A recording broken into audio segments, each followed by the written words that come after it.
इन दो चीज़ों का दान भूल से भी ना करें, वरना गरीबी और दरिद्रता गले पड़ जाती है। दान करना इसलिए ज़रूरी है क्योंकि हम अपने ज़िंदगी में जाने अनजाने में जो पाप करते हैं, उनके दुष्प्रभाव से हमें मुक्ति मिले। आपने देखा होगा कि कभी अचानक आपके ज़िंदगी में अचानक दूहक आ जाता है। ऐसा हमारे उन पापों के परिणाम स्वरूप ही होता है। तभी तो कहा गया है कि मनुष्य को अच्छे व बुरे कर्म का फल इसी ज़िंदगी में मिलता है, और इन पापों के दुष्परिणाम को काम करना का सबसे उत्तम मार्ग है दान। परंतु क्या आपने कभी सोचा ही कि आप जो दान कर रहे हैं, क्या उसका फल आपको अच्छा ही मिलेगा? आज हम आपको 8 ऐसे दानों के संबंध में बताएंगे जिन्हें आप भूल से भी न करें, अन्यथा दान का पुण्य तो आपको मिलेगा नहीं, उल्टा उसका विपरीत परिणाम आपको भुगतना पड़ सकता है। 2 चीज़ों का दान।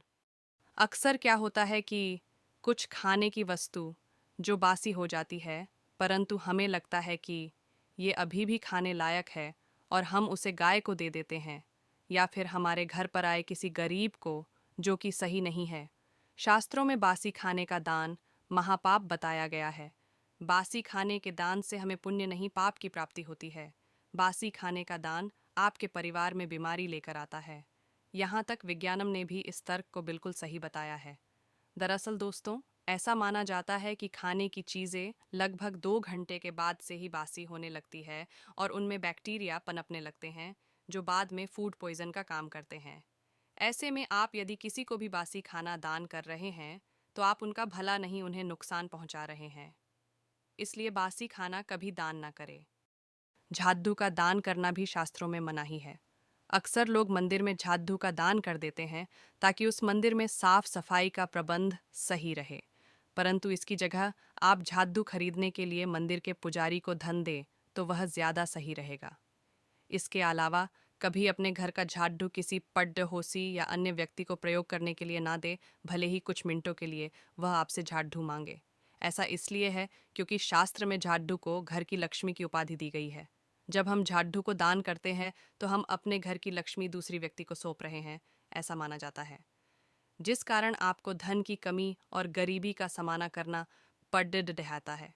क्योंकि आपके घर की लक्ष्मी तो किसी और की हो चुकी है, इसलिए भूल से कभी झाद्धू का दान आप ना करें।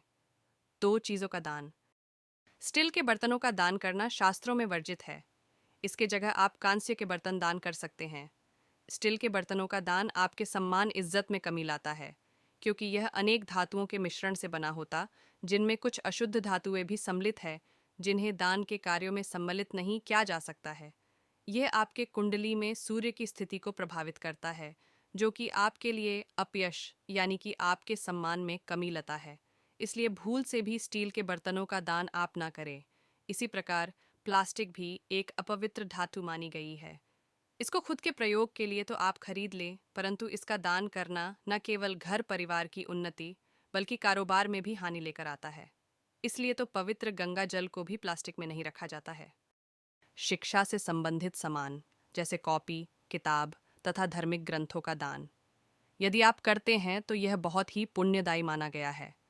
परंतु अगर यह बहुत ही पुरानी एवं जर्जर स्थिति में हो, जैसे कि इसके कुछ पेज ही फटे हों, तो उसे स्थिति में यदि आप इन चीज़ों का दान करें तो आपके ज्ञान का क्षय होता है, यानी यह आपके बुद्धि को कम करता है, तथा माता सरस्वती का भी ऐसा करने से अपमान माना जाता है। क्योंकि दोस्तों, आप दूसरे व्यक्ति को आधा अधूरा ज्ञान प्रदान करवा रहे हैं। तेल का दान करने से शनि की स्थिति आपके कुंडली में सही होती है, तथा यदि शनि की कोई बुरी दशा आप पर चल रही यही तो उससे भी छुटकारा मिलता है। परंतु वही यदि आप खराब तेल या फिर ऐसा तेल जिसका आप प्रयोग करे हो और उसे आप दान में दे रहे हो, तो ऐसे तेल का दान शास्त्रों में वर्जित है। अक्सर घर की स्त्रियां जो घर में खाना बनाने के लिए अपने तेल खरीदा था, उसी तेल में से आप तेल का दान कर देती है, जो कि शनि देव को क्रोधित करता है और आपके घर में कलेश, लड़ाई झगड़े का मुख्य कारण बनता है। ध्यान रखें हमेशा, या तो आप नया तेल खरीद कर दान करें या फिर पूजा के लिए जो आपने अलग से तेल रखा है, केवल उसे ही दान करने के लिए प्रयोग में लेकर आए। 2 चीज़ों का दान।